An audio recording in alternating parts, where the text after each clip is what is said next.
Hello and welcome to another weekly teaching from Vineyard Community Church, St. Louis.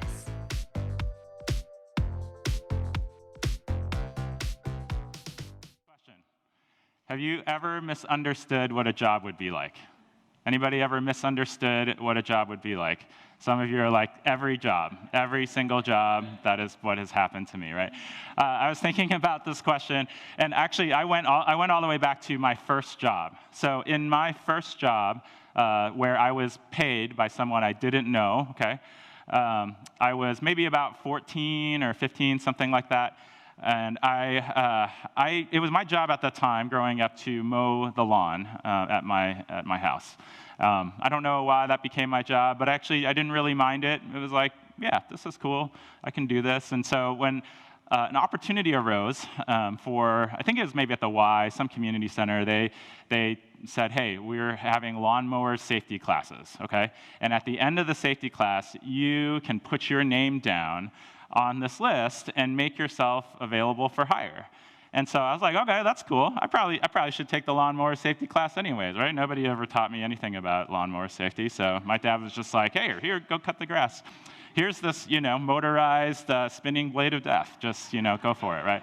And so I went to the safety class. I did successfully complete it on the first try, which was great. And I put my name down on this list. And lo and behold, maybe a couple weeks later, a woman calls me and says, hey, are you interested in coming to cut my grass? And I was like, yeah, that'd be great. That's fantastic.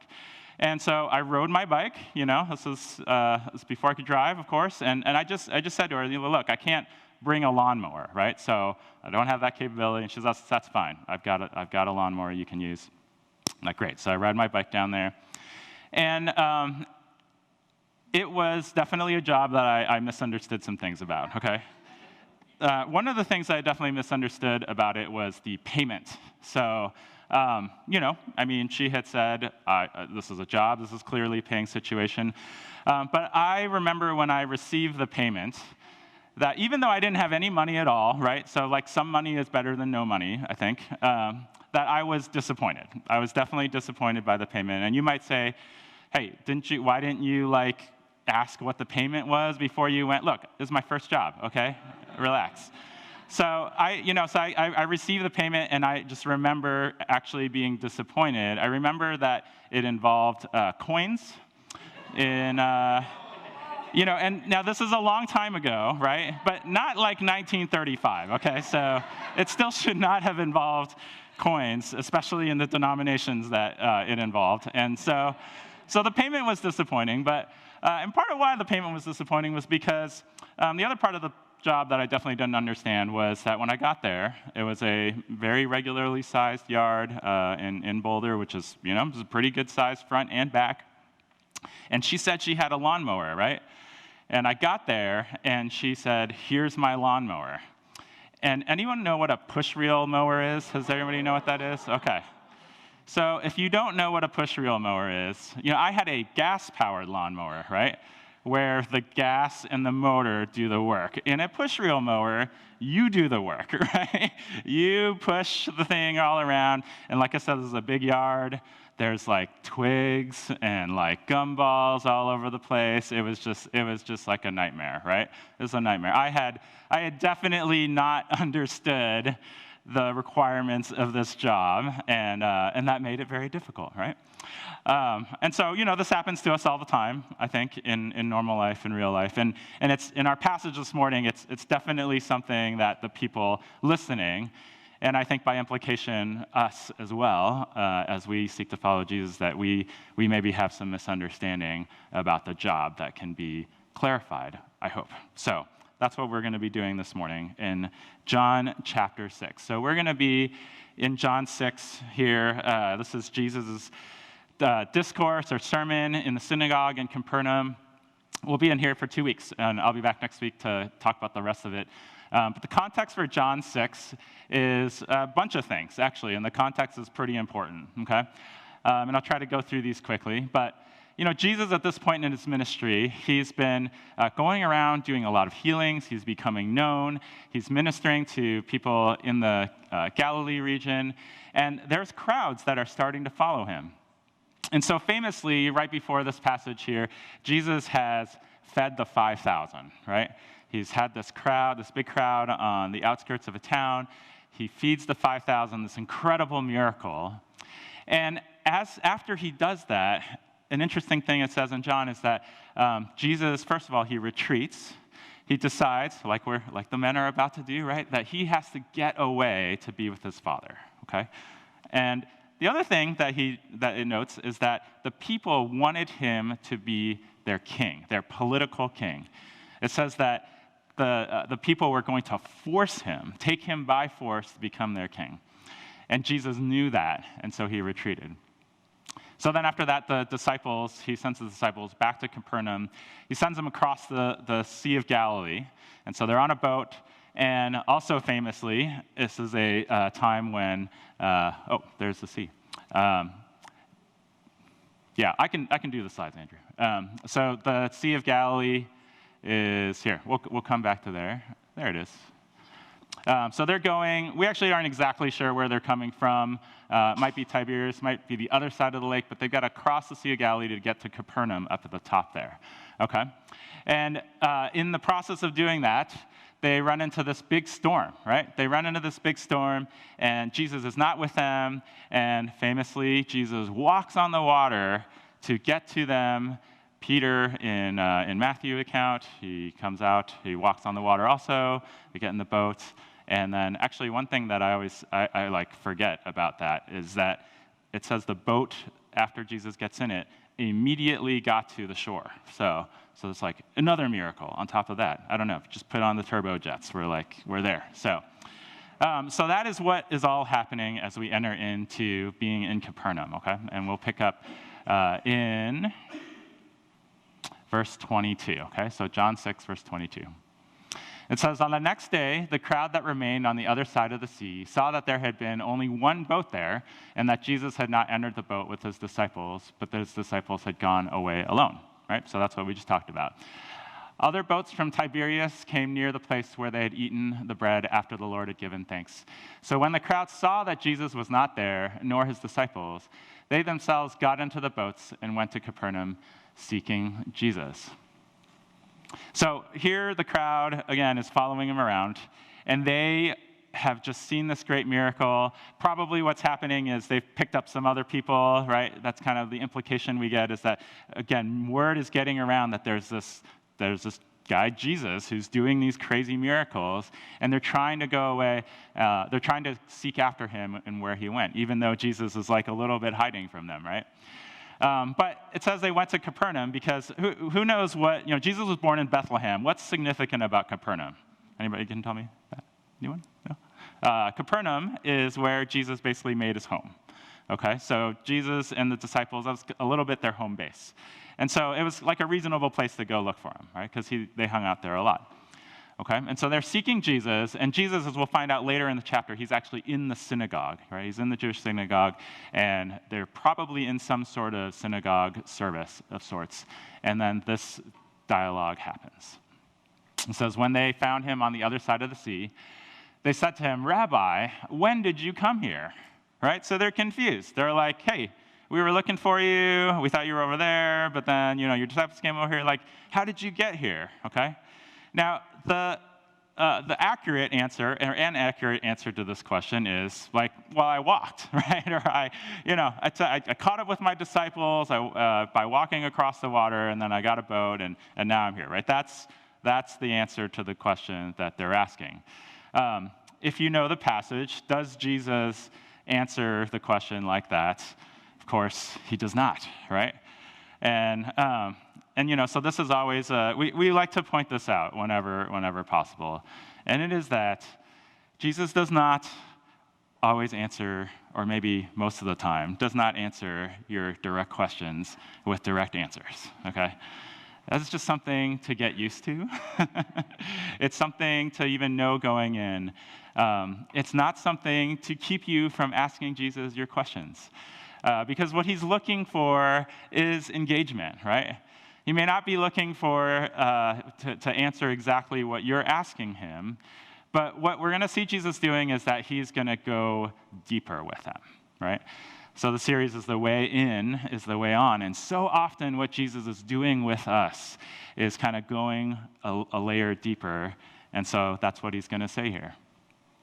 Jesus answered them, "Truly, truly, I say to you, you are seeking me not because you saw signs, but because you ate your fill of the loaves." Okay? So what does that mean? What's he saying there? Truly, truly, I say to you, you are seeking me not because you saw the signs. What does that mean? It's like, well, they did see a sign, right? They saw him feed the 5,000. Next week, we're going to get into more his discourse on the bread of life. They're going to talk more about what the signs are. It seems like in some sense they were looking for a sign, and what does that mean anyways? Well, it really is about, what Jesus is really saying is that the main thing you were interested in was two things. One, like I mentioned earlier, they were interested in him becoming king, political king.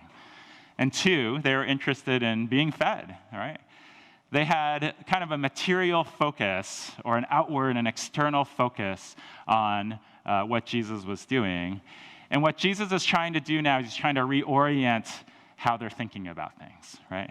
He's trying to reorient them from these external factors into more internal factors and saying that the signs are actually, the signs of him being Messiah is what they should have been looking for. And so in verse 27, he says this, "Do not work for the food that perishes, but for the food that endures to eternal life, which the Son of Man will give you. For on him, God the Father has set his seal."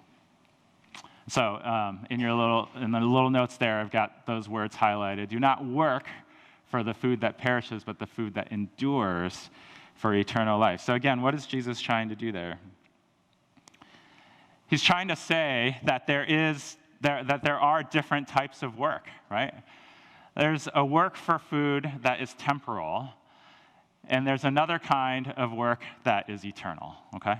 He's trying to start drawing this distinction for them, again, to reorient them a little bit. And so let's keep going. So then they say to him, and this is working, they're kind of getting reoriented a little bit. They say to him, "Well, what must we do to be doing the works of God?" And Jesus answered them, "This is the work of God, that you believe in him who he has sent." That you believe in him who he has sent. Okay, so this is really where we're going to camp out a little bit for the rest of the time. This idea of the work being believing, all right? So that's our title this morning. Our work is to believe. And what we're just going to do for a little bit here is talk about those three words, okay? Work, believe, and in him, okay? And the last one's easy because it's Jesus, right? So we can say that. But one of the things in this series that we were trying to establish early on about Jesus and about our relationship, about what it means to go in, is that you are already fully loved. We are already fully loved. Like there's nothing that you do. When you talk about work, there's nothing that you can do to actually earn any more of God's love. That's not what it's about. And in fact, then the next week, Danielle gave what honestly, it's a teaching that could change your life. If you didn't hear it, I would go back and find it. You are also liked by God. Like you are fully liked. There's nothing that you could do to make God like you more. He already likes you. And so you can actually be safe. You can actually feel this security, right?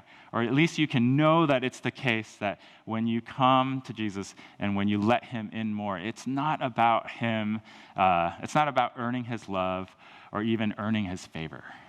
It's not about those things. It's about something much more than that. And so we talked about the last couple of weeks about things that get in the way.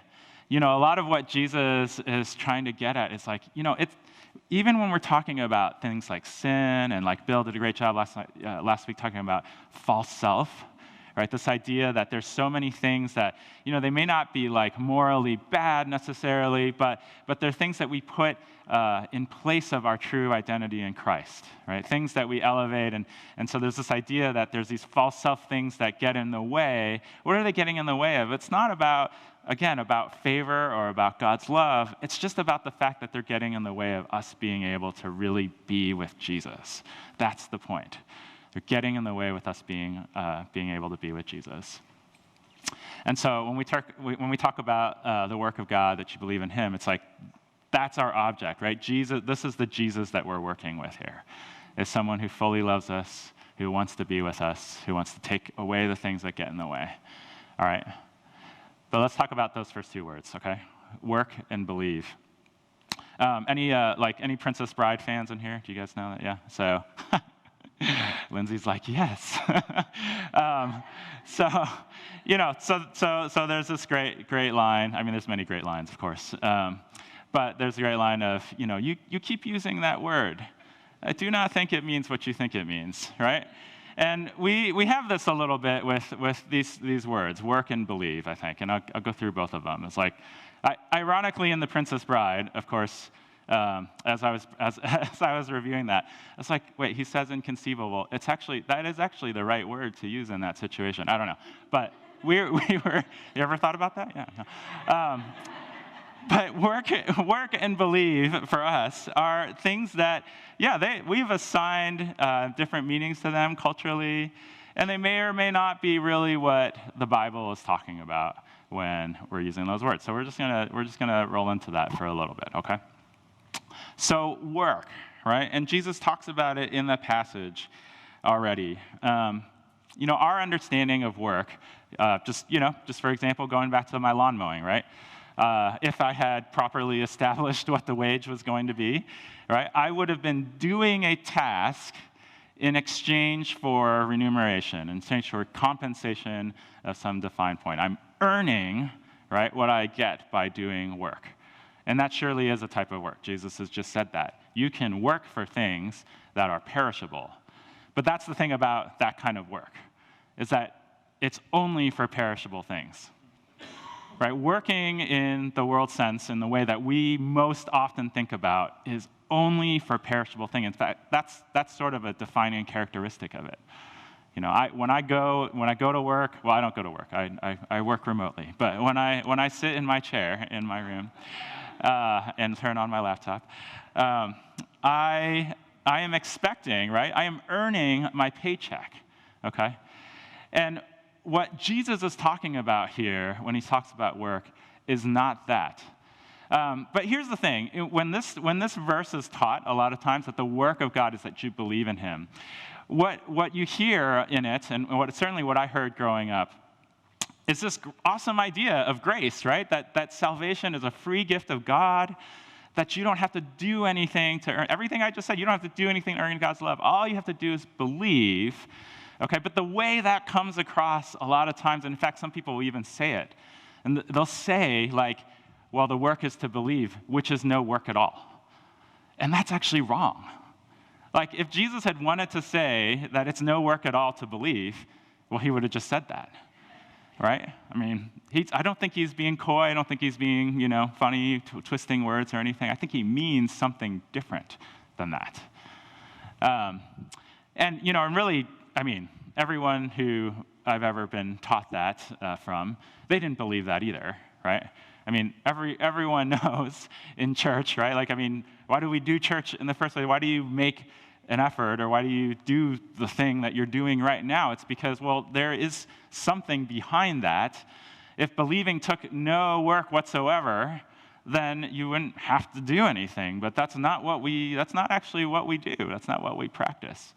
So how should we think about that, right? Like if it's not about earning, if it's not about being able to come at it from the standpoint that I guess is against grace, right?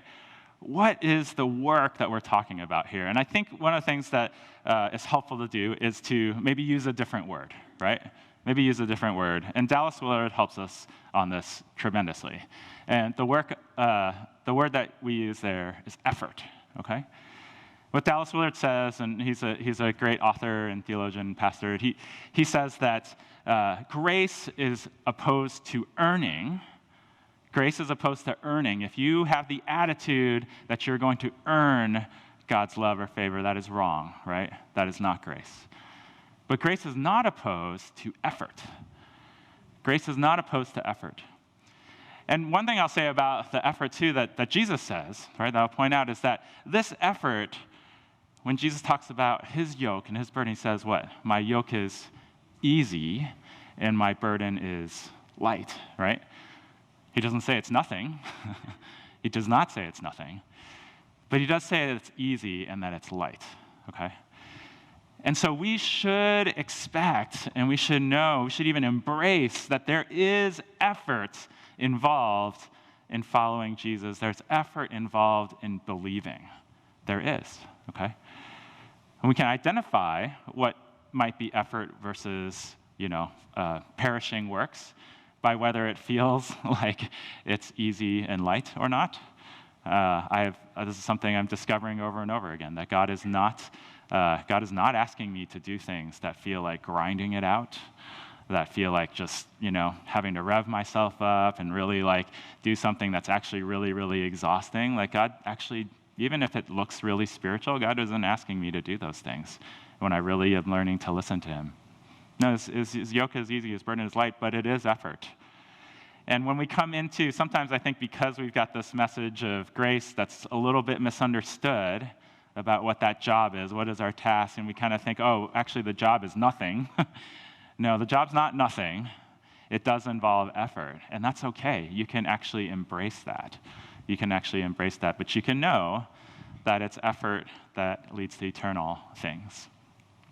And so the other word there is believe, okay?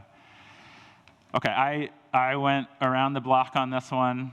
I picked yield in the end just because it's a word that we have used around here. We used it in the Kingdom series, that the Kingdom of God is something that has to be yielded to.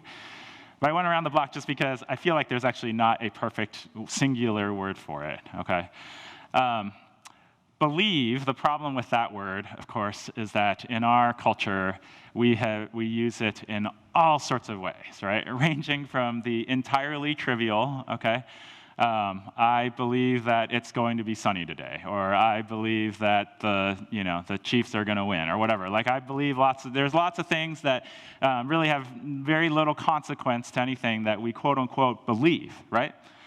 And so we use it in that context. Sometimes we'll use it in the context of sort of an opinion, right? It might be something that you even thought about, like I don't know. I just come off the top of my head. I believe that Oreos are better than Fig Newtons. I don't know, something like that. I believe, like, there's just lots of things that you would assign that word to offer an opinion of some sort, and we have that ringing in our heads as well. I think rarely do we actually mean believe for what the Bible talks about believing meaning, right? The Bible talks about belief, and in this culture, even in the ways that Jesus is talking to the folks in this passage, the way that they're understanding it, it is a lot deeper than that. It's about committing yourself to. It's about entrusting yourself to it. Right, you got to understand, like when these Jewish people were listening to Jesus' message, right, they're understanding that what they're kind of evaluating when it comes to a rabbi, like people would follow rabbis around with their lives, right? Like if you committed to this particular rabbi, you're committed to this particular line of thinking, like you would immerse yourself in that. You would give yourself to that fully, right? So that's the kind of belief that we're talking about. And I like yield. The one caveat with yield is that it's not, sometimes when we think about that word, it's like, it's not something that's like being done to you. Like, it's not like crying uncle because you're pinned to the mat. Okay, sometimes it feels like that, right? But for the most part, that's not what it has to be like, right? Yielding to God's rule and reign in your life is really about just choosing to entrust whatever it is that he's talking to you about back to him. You come across a burden of some sort, right? You decide, you say, you know what, God, I'm going to entrust you with this, the best that I can. And I might not be able to do it all the way, or it might only last for the next day or the next 10 minutes. But that's what I'm going to do. I'm going to entrust you with it, right? That's what believing is about, okay? You're yielding, right? Yielding to what God is saying. And again, it's something that ends up being easy and light. That's how you know that it's him, because he doesn't ask you to do things that aren't possible. And then in him, of course, is just about Jesus. And so here's kind of how I would just summarize that. It takes effort to yield to Jesus. And that's just the main message today. Just for you to accept that, to welcome it, maybe even to actually maybe even look forward to it.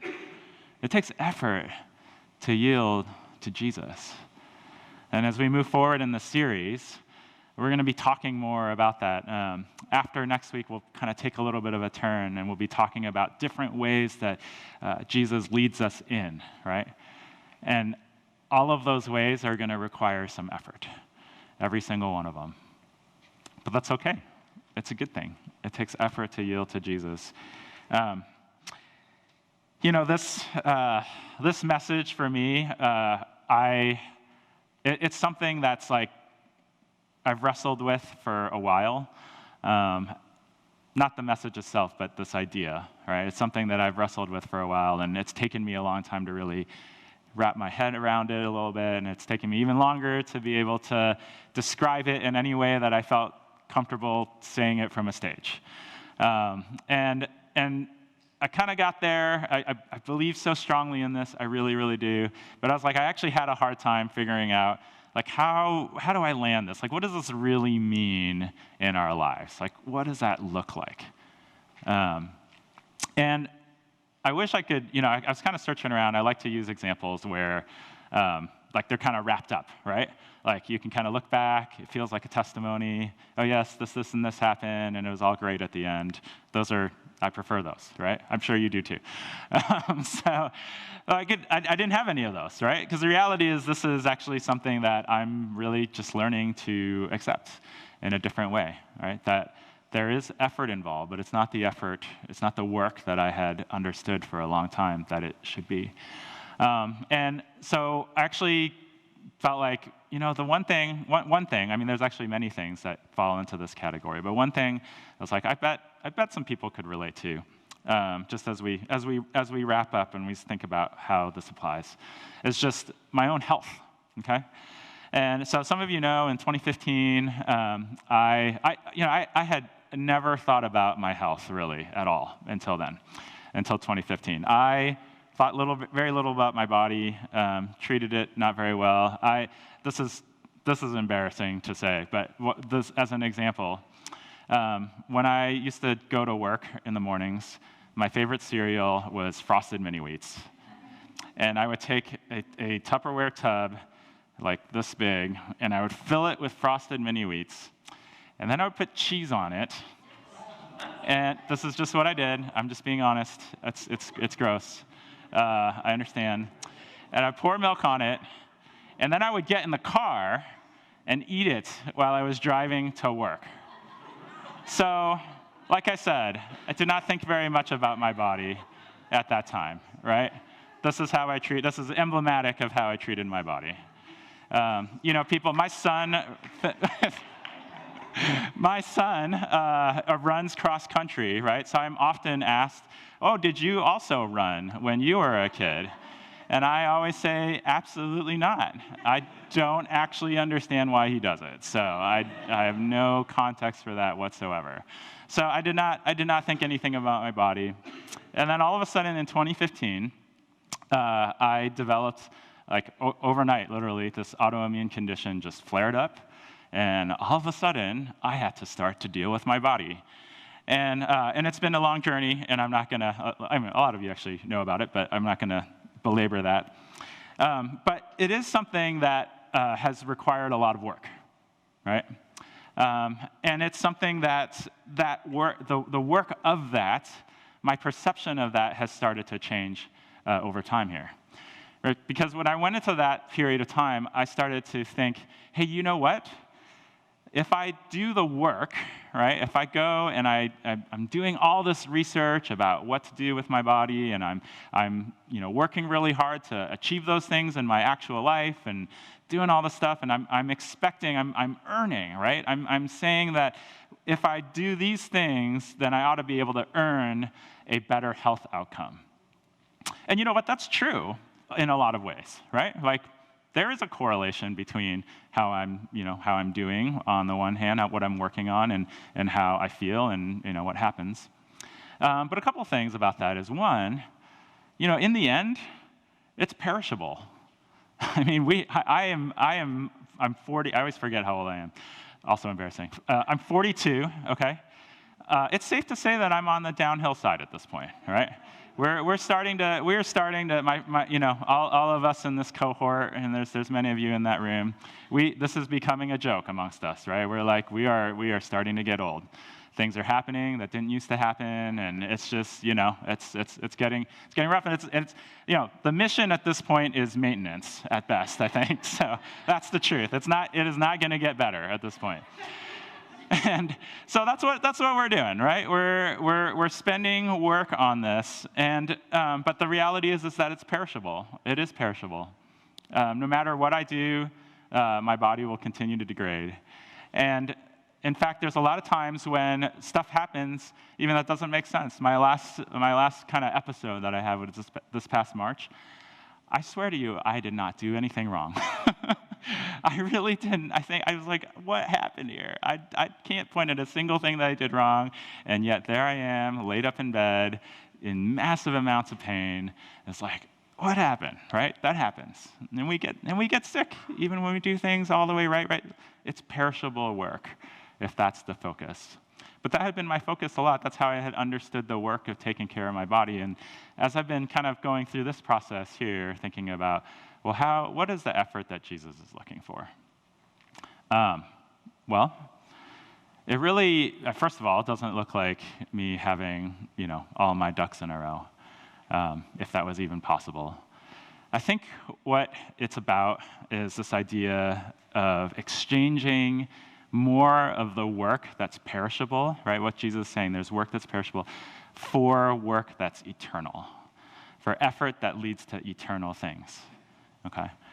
And that doesn't mean that I don't take care of my body, I do, right? But what it means is that my outlook on what that is different. And more importantly, who I'm doing that with is different. All right, when I'm out there working on my health, I'm doing it by myself.